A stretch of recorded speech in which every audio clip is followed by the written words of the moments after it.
Você já ouviu falar sobre o cativeiro da Babilônia? Um período de tempo onde o povo judeu viveu escravizado, cerca de 70 anos na Babilônia. E você sabe o que significa o cativeiro? O que é o cativeiro e por que o povo de Deus foi levado escravo para viver na Babilônia por 70 anos? Esse foi o tempo que Deus disse que eles ficariam ali. E eles cumpriram este plano de Deus, e durante 70 anos o povo de Deus viveu escravo na Babilônia, cativeiro, né? No cativeiro da Babilônia. Agora o interessante é que no primeiro ano de Ciro, rei da Pérsia, quando a Pérsia invadiu a Babilônia e destruiu aquela grande cidade que tinha dominado o mundo por muitos anos, no primeiro ano de reinado dele, ele, vendo que os judeus estavam ali na terra dele, ele fez um decreto mandando que os judeus voltassem para suas terras, né? Eles tinham antes sido escravizados por Nabucodonosor, rei da Babilônia, tinham vivido ali durante 70 anos, e no primeiro ano de Ciro, rei da Pérsia, que tinha vencido a Babilônia, ele deu esse decreto, mandando que os judeus voltassem para a sua terra. E então, no capítulo 8 do livro de Esdras, no versículo 21 até o 23, está escrito assim: Então apregoei ali um jejum junto ao rio Ahava, para nos humilharmos diante da face de nosso Deus, para lhe pedirmos caminho seguro para nós e para nossos filhos e para os nossos bens. Porque tive vergonha de pedir ao rei exército e cavaleiro para nos defenderem do inimigo pelo caminho, porquanto tínhamos falado ao rei, dizendo: a mão do nosso Deus é sobre todos os que o buscam para o bem deles, mas o seu poder e a sua ira é contra todos os que o deixam. Então ele dá aqui esse testemunho. Então o rei Ciro mandou eles irem de volta para Jerusalém, para a sua terra, e eles saíram com muitas riquezas, tudo aquilo que Nabucodonosor tinha trazido da Babilônia, todas aquelas riquezas, inclusive os vasos de ouro da casa de Deus, do templo que ele tinha incendiado, né? Toda aquela riqueza, o rei Ciro permitiu que eles levassem de volta para a Judéia. E aí ele teve vergonha de pedir ao rei uma escolta, né? Uma escolta de um exército para guiá-los até Jerusalém. Essa viagem deveria durar ali cerca de 5 meses, ou alguns meses, não sei. E a verdade é que ele ficou com vergonha de pedir isso, porque ele tinha dado um testemunho diante do rei da Pérsia, né? Dizendo assim: olha, não, o nosso Deus é bom, nosso Deus, ele guarda, ele protege, ele abençoa aqueles que o buscam, e ele a força dele só é contra os que praticam o mal. Então, nós que buscamos a Deus temos a proteção dele, e aqueles que fazem o mal têm que sofrer as consequências. Então ele resolveu tomar essa atitude aqui de se humilhar, né? Eles caminharam um pouco, chegaram perto de um riacho ali, o rio Ahava, que ele diz, ainda na terra dos caldeus, e lá ele fez esse jejum, convocou todo mundo para fazer um jejum e uma oração. É muito interessante essa história do cativeiro da Babilônia, porque ela é um procedimento, ela é um procedimento de Deus conosco, né, individualmente, e com todo o mundo, com toda a terra, com todas as pessoas. Nós sabemos que no mundo existem leis, e quando essas leis são quebradas, a punição mais comum é a prisão, né? Vai para a cadeia aquele que transgrediu a lei. E nesse caso, Deus levava o povo dele em cativeiro. entregando eles na mão dos seus inimigos para serem punidos por ele. É interessante que muitos crentes não compreendem isso. Quando alguma coisa está acontecendo conosco, nós só vemos a ação do homem, nós só vemos a ação daqueles que estão na frente de nós, né? que todas as coisas estão nas mãos de Deus, que Deus é que está por trás disso. Então, um exemplo claro de gente simplória é aquela pessoa que, vamos usar por exemplo, essa pandemia do coronavírus. Né? Então chega um e diz assim, isso aí é castigo de Deus. A outra diz assim, capaz, Deus não faz essas coisas. Né? Então mas as coisas não são analisadas ou encaradas de forma tão simplória, sem sentido, sem lógica, sem base, sem fundamento. Né? Por exemplo, a Babilônia que derrotou Jerusalém, a Babilônia que derrotou o mundo, a Babilônia que se tornou a senhora do mundo, né? O rei da Babilônia foi o primeiro homem, o primeiro grande império a dominar praticamente toda a terra habitada. Diz a Bíblia que a Babilônia era como um cálice nas mãos de Deus. E aquele cálice Deus deu a beber a todas as nações, enlouquecendo as nações, embriagando e enlouquecendo as nações. Então as nações que eram atacadas e destruídas pela Babilônia, só via a ação da Babilônia, só lutando homens contra homens, dizendo, não, isso é a Babilônia, são apenas os nossos inimigos. Mas a Babilônia era um cálice nas mãos de Deus. Deus é aquele que comanda os caminhos da história. É ele que é o verdadeiro governante do mundo e governante de todas as coisas. E o povo judeu precisava saber disso, e Deus deu uma lição para eles.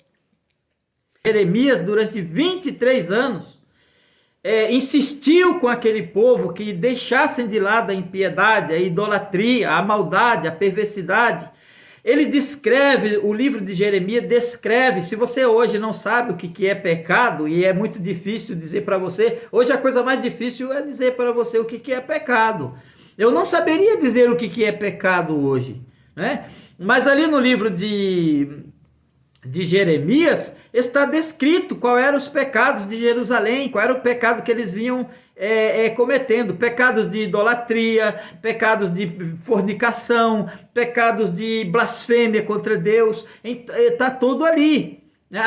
Aqueles eram os pecados, e Jeremias dizia para eles pararem com aquilo e obedecerem à voz de Deus e à aliança que Deus tinha com eles, fundamentada na lei de Moisés. Mas eles não entenderam isso. Então Deus disse assim, eu vou entregar esta terra nas mãos dos caldeus. Eu trarei o rei da Babilônia sobre esta terra, e vocês serão levados cativo, e durante 70 anos vocês servirão ao rei da Babilônia. Vocês serão escravos dele, para que vocês aprendam que é melhor me servir do que servir a outros deuses. Então vocês serão levados para fora dessa terra e irão em cativeiro. E foi o que aconteceu. Não deu outra. E ali durante alguns anos, né, claro, o rei da Babilônia fez várias incursões ali contra os judeus. E cada vez que invadia a terra, deixava só destruição, levava um pouco de gente, muita gente, ficava um pouco. Aquele pouco que ficava se rebelava, ele voltava lá, destruía e trazia, até chegou o último lá, o rei Zedequias, né, que foi o último, a última revolta, foi ele que fez ali, e ele viu os seus filhos serem assassinados diante dele, e os seus olhos foram arrancados, e ele foi levado preso, cativo para a Babilônia, porque ele precisava compreender que quando Deus fala, o homem tem que se sujeitar. Deus disse assim, vocês não resistam ao rei da Babilônia, porque quem está fazendo isso sou eu. Então vão agora cativo a Babilônia e fiquem lá durante 70 anos. Mas os falsos profetas enganavam eles. E aí eles achavam que podia contrariar aquele mandamento de Deus dizendo como muitos crentes dizem hoje: não, o Senhor vai nos livrar, Deus vai nos dar a vitória, Deus, não, nenhum mal vai nos acontecer assim. E o que aconteceu é que eles realmente foram levados ali durante 70 anos. No livro de Salmos, o Salmo 126 mostra a alegria, né? Porque Deus é bom. Deus disse assim: depois de 70 anos eu vou trazer vocês de novo para essa terra, né? Aí vocês veem, quando você estiver de volta, vocês olhem bem o que vocês vão fazer, porque eu vou restaurar vocês. E Deus fez isso mesmo. E quando Ciro, rei da Pérsia, se no seu primeiro ano de reinado, ele liberou o povo judeu para voltar para a sua terra, dizendo assim: agora vocês não são mais escravos, agora vocês são livres. O próprio rei Ciro, que disse com suas próprias palavras que ele era um Ciro, ele era um pagão, ele era um rei pagão, ele não era judeu. Mas ele disse assim: o Deus do céu me deu os reinos de toda a terra. O rei do céu me botou aqui neste trono e me deu o poder para eu destruir Babilônia, e hoje eu sou o rei dos reis. Inclusive essa frase rei dos reis, a gente lê aqui no próprio livro de Esdras, né? O rei Artaxerxes se designou, ele disse assim: Artaxerxes, rei dos reis. Claro, porque a Pérsia era um império, né? Ela dominava muitas nações. E ele disse assim: o Deus do céu me deu todas essas nações. E eu reconheço que foi o Deus do céu, quer dizer, o Deus de vocês, judeus. Agora voltem para a terra de vocês, construam o seu templo, reconstruam sua cidade, porque é Deus que está me mandando fazer isso. E eles foram embora daquela maneira.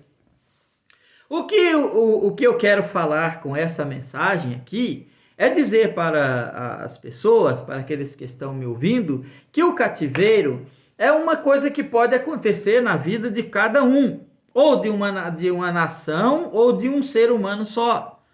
Hoje nós vemos, por exemplo, as igrejas com as portas fechadas, né? Quer dizer, se levanta um prefeito, manda fechar a igreja. Se levanta o governador, manda fechar a igreja.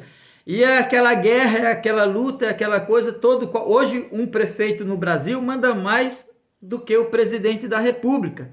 E aí eu vejo muitos crentes e muitos pastores, né, pastores conhecidos no Brasil inteiro, de projeção mundial, ficar que nem um louco: porque não pode, porque isso é causa pétrea, isso aqui é a lei, isso aqui é a lei, isso aqui é a lei diz assim, não pode fazer, a lei diz assim. E eu fico pensando: coitadinho dele, né? A Bíblia também diz isso. E o que fazemos com o que a Bíblia diz? A lei não vale nada. A lei vale para quem tem poder. A lei vale para os governantes. A lei diz uma coisa hoje e amanhã diz outra, mas a palavra de Deus permanece para sempre. A lei pode dizer uma coisa hoje e amanhã não dizer mais, mas ninguém muda a palavra de Deus. Passará os céus e a terra, mas a minha palavra não há de passar. Então eu fico vendo que essas pessoas ficam, às vezes, correndo atrás do governador, correndo atrás do prefeito, correndo atrás do presidente. Não, coloque aqui, presidente. Coloque que a igreja é atividade essencial. Coloque que a igreja é atividade essencial. Vamos pedir para o governador. Vamos fazer tudo direitinho agora. Agora abriu de novo a igreja. Agora nós vamos fazer tudo direitinho, porque o governador permitiu que nós fizéssemos culto. Meu Deus do céu. Jesus, querido, Deus tenha misericórdia. Quanta cegueira! Que cegueira é essa, meu Deus? Deus tem o poder sobre todas as coisas. Jesus disse assim: eu tenho as chaves da morte e do inferno. Eu tenho as chaves da casa de Davi. A porta que eu fecho, ninguém abre, e a porta que eu abro, ninguém fecha. Meu filho, meu amigo, igreja de Jesus Cristo, se alguém fecha a igreja, é Deus que fecha. Se alguém abre, é Deus que abre. A igreja também está sendo levada em cativeiro, porque ela despreza os ensinos da palavra de Deus.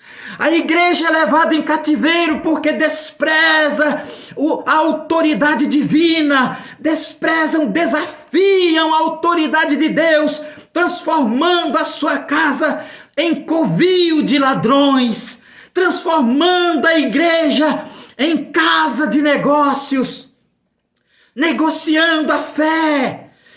O mundanismo, a profanação, a perversidade, a maldade, não pregam mais a palavra de Deus, agora estão despregando tudo. Como eu dizia aqui para você, é difícil falar para você o que é pecado, porque não sabe-se mais o que é pecado, já não sabemos discernir entre nossa mão direita e nossa mão esquerda. Você que anda com paparicado atrás do prefeito, você que anda paparicando atrás do governador, você que anda paparicando atrás do presidente, você que anda recorrendo a ele, você causa um terrível mal a você mesmo, porque todas as coisas estão nas mãos de Deus. Ele governa o tempo, o espaço, o infinito. Ele governa os céus e a terra. Ele governa as profundezas do mar, o vento, o sol, a tempestade, o infinito, as profundezas do inferno. Toda a força do inferno, todos os demônios estão dominados pelo poder e autoridade divina. E se Deus quiser, se o homem se rebelar, ele vai soltar. Não é a homens que nós devemos a nossa liberdade. Quem tem a chave para abrir é Deus, e quem tem a chave para fechar é Deus. Jesus Cristo é aquele que fecha e que abre portas. Se nós não nos arrependermos, às vezes há um pouquinho de abertura, né? Um pouquinho de liberdade religiosa, nós temos ainda bem pouquinho, mas não se iluda, não se iluda, as coisas vão piorar. Eu falo que nem Jeremias, alguém chegou e esbofeteou a cara de Jeremias dizendo: não, você está fazendo errado, depois desse tempo vai vir um tempo de prosperidade como nunca houve. E Jeremias disseram assim: olha, se isso acontecer, a gente precisa primeiro esperar para ver. Porque eu acredito que não. E assim Jeremias continuou pregando a palavra de Deus e dizendo para o povo se arrepender.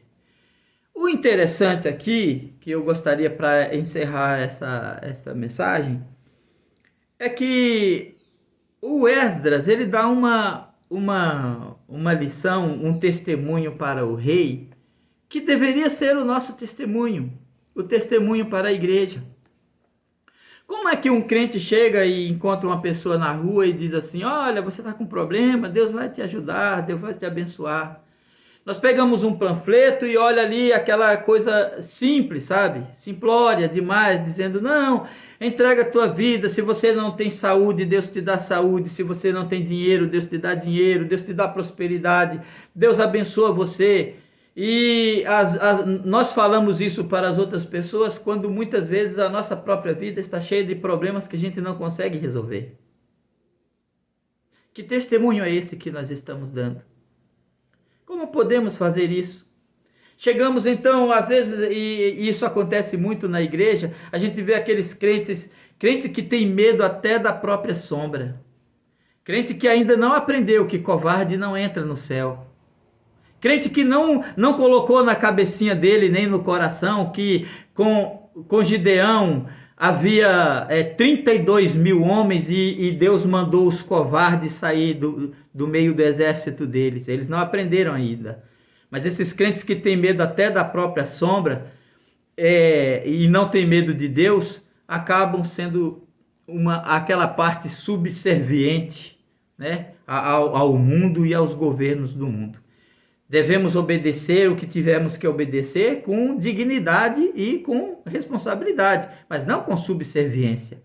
Não do tipo assim, agora nós temos que agradecer ao nosso governador porque ele deixou nós abrir a igreja. Quem deixou não foi ele, quem deixou abrir foi Deus. E quando fechar, quem vai fechar é Deus também.